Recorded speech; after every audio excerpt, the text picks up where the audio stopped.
മരിച്ചതിന് ശേഷം ഒരു മത്സരത്തിൽ വിജയിച്ച ആരെങ്കിലും കുറിച്ച് നിങ്ങൾ കേട്ടിട്ടുണ്ടോ? എന്നാൽ ചരിത്രത്തിൽ അത്തരമൊരു വ്യക്തിയെക്കുറിച്ച് രേഖപ്പെടുത്തിയിട്ടുണ്ട്. ആ സംഭവമാണ് ഇന്നത്തെ story for you. Story for യുവിലേക്ക് ഏവർക്കും സ്വാഗതം. 1923 ജൂൺ 4 അമേരിക്കയിലെ ന്യൂയോർക്കിലുള്ള ബെൽമണ്ട് പാർക്കിൽ ജനങ്ങൾ തടിച്ചുകൂടി നിൽക്കുന്നു. അവിടെ ഒരു കുതിരയോട്ട മത്സരം നടക്കാൻ പോവുകയാണ്.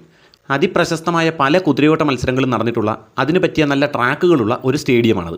ആരവം മുഴക്കി നിൽക്കുന്ന ജനങ്ങൾക്കിടയിലേക്ക് മത്സര കുതിരകളുടെ പുറത്തു കയറിയ ജോക്കികൾ എത്തിച്ചേർന്നു. കുതിരകൾ മത്സരത്തിൽ പങ്കെടുക്കുന്നതിനായി നിരന്നു നിന്നു. പ്രശസ്തരായ പല ജോക്കികളെയും കാണികളിൽ പലരും തിരിച്ചറിയുകയും ആവേശത്തോടെ അവരുടെ പേരുകൾ വിളിച്ചു പറയുകയും ചെയ്യുന്നുണ്ടായിരുന്നു. അതിനിടയിൽ പെട്ടെന്നൊരാൾ വിളിച്ചു ചോദിച്ചു, ആരാണ് സ്വീറ്റ് കിസിന് മുകളിലിരിക്കുന്ന ആ ജോക്കി? സ്വീറ്റ് കിസ് എന്നത് ആ മത്സരത്തിൽ പങ്കെടുക്കാൻ വന്ന ഒരു കുതിരയുടെ പേരായിരുന്നു.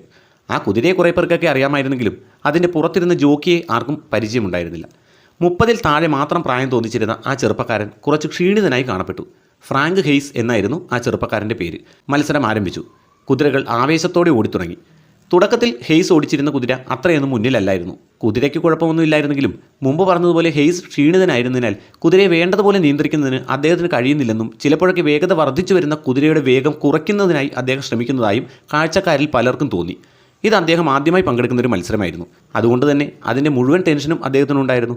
അതുകൂടാതെ 59 കിലോഗ്രാമിൽ കുറവ് ശരീരഭാരമുള്ള ആളുകൾക്ക് മാത്രമേ ഈ മത്സരത്തിൽ പങ്കെടുക്കുവാൻ അനുവാദമുണ്ടായിരുന്നുള്ളൂ. എന്നാൽ ഹെയ്സിനാകട്ടെ 64 കിലോയിൽ കൂടുതൽ ഭാരമുണ്ടായിരുന്നു. അതുകൊണ്ട് ശരീരഭാരം കുറയ്ക്കുന്നതിനായി മത്സരത്തിൻ്റെ തലേദിവസം അദ്ദേഹം ജോഗിങ്ങും എക്സർസൈസും ഒക്കെ വളരെ കൂടുതലായി ചെയ്തിരുന്നു. മത്സരത്തിൻ്റെ അന്ന് വെളുപ്പിന് വരെ അദ്ദേഹം അതുതന്നെ തുടർന്നു. എന്നാൽ എക്സർസൈസിനനുസരിച്ച് അദ്ദേഹം വെള്ളം കുടിക്കാൻ തയ്യാറായതുമില്ല. മത്സരത്തിൻ്റെ അന്ന് ഭാരം 59 കിലോഗ്രാമിൽ കുറയ്ക്കാൻ അദ്ദേഹത്തിന് കഴിഞ്ഞെങ്കിലും അമിത വ്യായാമവും നിർജ്ജലീകരണവും ഉറക്കക്കുറവും ഒക്കെ അദ്ദേഹത്തെ നന്നേ ക്ഷീണിതനാക്കിയിരുന്നു. മത്സരത്തിൻ്റെ തുടക്കത്തിൽ ഹെയ്സിൻ്റെ കുതിര പിന്നിലായിരുന്നുവെന്ന് മുമ്പ് പറഞ്ഞിരുന്നല്ലോ. എന്നാൽ കുറച്ച് സമയം കഴിഞ്ഞപ്പോൾ ഹെയ്സ് അദ്ദേഹത്തിൻ്റെ ഇരിപ്പിൻ്റെ സ്റ്റൈലൊന്ന് മാറ്റി. കുറച്ചുകൂടി മുന്നോട്ടാഞ്ഞ് കുതിരപ്പുറത്ത് കമഴ്ന്ന് കിടക്കുന്ന രീതിയിലായി പിന്നീടുള്ള റൈഡിങ്. അതോടുകൂടി കുതിരയുടെ വേഗവും കൂടി. മറ്റു കുതിരകളെ പിന്നിലാക്കിക്കൊണ്ട് സ്വീറ്റ് കിസ് എന്ന ആ കുതിര മുന്നേറിക്കൊണ്ടിരുന്നു. കുറച്ച് കഴിഞ്ഞപ്പോൾ ഹെയ്സ് അദ്ദേഹത്തിൻ്റെ ഒരു കൈ കുതിരയിൽ നിന്ന് വിട്ടു. ഒറ്റക്കൈ ഉപയോഗിച്ചായി പിന്നീടുള്ള റൈഡിങ്. ഇയാൾ എന്ത് സാഹസികതയാണ് കാണിക്കുന്നതെന്ന് കാണികളിൽ പലരും ചോദിച്ചു തുടങ്ങി. എന്നാൽ സ്വീറ്റ് കിസ് അപ്പോഴേക്കും തൻ്റെ പരമാവധി വേഗം ആർജിച്ചു കഴിഞ്ഞിരുന്നു. അങ്ങനെ മത്സരത്തിൻ്റെ അവസാന ലാപ്പിലെത്തിയ ആ കുതിര മിന്നൽ പിണർ പോലെ ഫിനിഷിംഗ് ലൈൻ മുറിച്ചു കടന്നുകൊണ്ട് 1-ാം സ്ഥാനത്തെത്തി. ജനങ്ങൾ ആരവം മുഴക്കി. തൻ്റെ ആദ്യ മത്സരത്തിൽ തന്നെ 1-ാം സ്ഥാനത്തെത്തിയ ആ ജോക്കിയെ നോക്കി എല്ലാവരും കൈയടിച്ചുകൊണ്ടിരുന്നു. എന്നാൽ പെട്ടെന്ന് എല്ലാവരെയും ഞെട്ടിച്ചുകൊണ്ട് ഹെയ്സ് കുതിരപ്പുറത്തു നിന്ന് താഴെ വീണു. മെഡിക്കൽ ടീം ഉടനെ ഹെയ്സിനരികിലേക്ക് പാഞ്ഞെത്തി. ഫസ്റ്റ് എയ്ഡ് കൊടുക്കാനായി ഹെയ്സിനെ എടുത്തുയർത്തിയ ഡോക്ടർ പെട്ടെന്ന് ചുറ്റുമുള്ളവരെ ഒന്ന് നോക്കി. എന്തു പറ്റി ഡോക്ടർ? അവർ ചോദിച്ചു. ഇദ്ദേഹം മരിച്ചിട്ട് കുറച്ചധികം സമയമായിരിക്കുന്നു.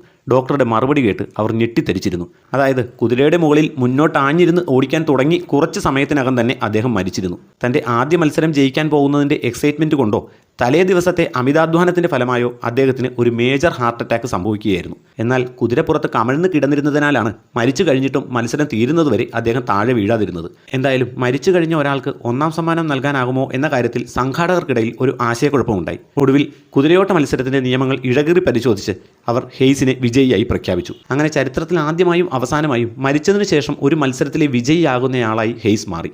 3 ദിവസത്തിനു ശേഷം താൻ പങ്കെടുത്തിരുന്ന ഒരേ ഒരു മത്സരത്തിന് ധരിച്ചിരുന്ന അതേ വേഷവിധാനത്തോടെ ഹെയ്സിൻ്റെ ശരീരം അടക്കം ചെയ്യപ്പെട്ടു. സ്വീറ്റ് കിസ് എന്ന ആ കുതിര അന്നു മുതൽ സ്വീറ്റ് കിസ് ഓഫ് ഡെത്ത് എന്നറിയപ്പെടാൻ തുടങ്ങി. പിന്നീട് ഒരു മത്സരത്തിൽ പോലും ആ കുതിര പങ്കെടുത്തതുമില്ല. കഥ ഇഷ്ടമായെങ്കിൽ വീഡിയോ ലൈക്ക് ചെയ്യുകയും ഷെയർ ചെയ്യുകയും എന്തെങ്കിലും ഒരു കമൻറ്റ് ചെയ്യുകയും ചെയ്യുക. കൂടാതെ ചാനൽ സബ്സ്ക്രൈബ് ചെയ്യുക.